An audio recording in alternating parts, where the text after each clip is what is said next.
Sud Radio Découverte Tourisme, Stéphane Zeremeta. Bonjour Stéphane. Bonjour Marie. Directeur éditorial des Guides Le Petit Futé. Aujourd'hui, direction La Palma dans l'archipel des Canaries. Absolument, cette île surnommée la Isla Bonita par les beautés naturelles abrite une grande variété de paysages, des volcans, des pinèdes, des plages de sable noir, des piscines naturelles. C'est absolument merveilleux et c'est classé dans la totalité réserve naturelle de la biosphère par l'UNESCO. Donc c'est vraiment un site impressionnant auquel nous allons aujourd'hui. Absolument. La Palma, qui est une île principalement volcanique. On peut voir ces volcans un peu partout dans l'île, mais il y a surtout une zone qui se distingue particulièrement, c'est le parc naturel de la Cumbre Vieja, pardon.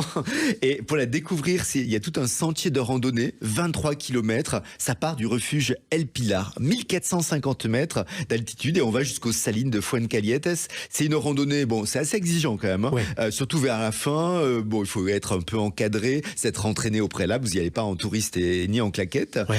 Et on traverse, par contre, c'est merveilleux, des paysages lunaires. Donc c'est dû aux différentes éruptions. On peut voir des buses, on peut voir des corneilles. Donc c'est une ambiance un peu comme ça, magique. Il y a plein de beaux points de vue sur les îles voisines. On voit Tenerife, La Gomera, qui sont juste en face. Elle est au sud de La Palma, le volcan San Antonio qui mérite le détour. Là aussi, on y accède par un sentier qui monte vers le cratère noir à 657 mètres d'altitude. Alors, le volcan a une petite particularité, c'est qu'on a des vignes qui poussent à ses pieds. Donc, c'est elle qui donne les vins de Teneglia, de Malvoisie de La Palma, parce qu'on va boire un tout petit peu quand on sera sur place. Et quand on arrive au sommet, on a une vue sur le volcan voisin, le Teneglia, les crêtes rouges, c'est absolument magique. Alors, La Palma est aussi réputée pour ses forêts.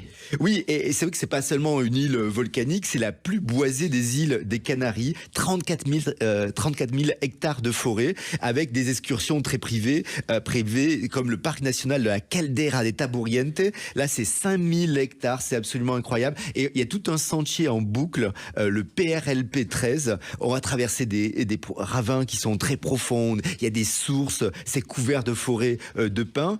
C'est absolument dingue, c'est absolument magique à faire côté nature. On a côté flore le pin canarien qui est absolument roi. Donc il y a toujours des aiguilles qui sont regroupées par trois. Côté faune, on a des faucons, des pinsons, des mésanges, des rouges-gorges. Donc on aura les yeux portés vers le ciel. Et au nord de l'île, il y a aussi notre forêt, la forêt de Los Tilos, qui est une des 5 réserves de la biosphère reconnues dès le début par l'UNESCO. C'est la forêt de laurier la mieux conservée de l'île. Superbe. Allez, côté plage. Nous sommes sur une île volcanique, donc vous imaginez bien qu'il y a des plages de sable, mais le sable, il est noir. L'une des plus belles est celle de Los Nogales, là au nord-est de l'île. Alors on va y aller à pied, il y a des falaises, c'est absolument dingue à voir. Il y a les vagues et les courants qui sont assez forts, donc c'est pas forcément là où on ira se baigner. Par contre, c'est le paradis des surfeurs.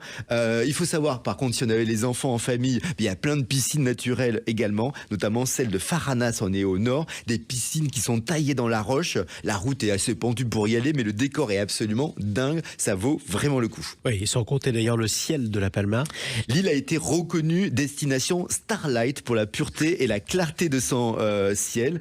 Donc c'est vrai que pour en profiter, notamment on ira au Roque de Los Muchachos. On est à 2426 mètres de hauteur. C'est le point le plus élevé de l'île. Il y a une douzaine d'observatoires pour observer. C'est la roche, pas le Roque comme un chien, bien sûr. Évidemment, le Roque de Los Muchachos. Oui, absolument. Et c'est qu'on a en tout cas, entre ces volcans, ces plages, les forêts, il y a plein de types de séjours qu'on peut faire à La Palma. C'est La Palma qui est une véritable découverte aux Canaries. Ça a l'air magnifique. Merci beaucoup Stéphane Zeremeta.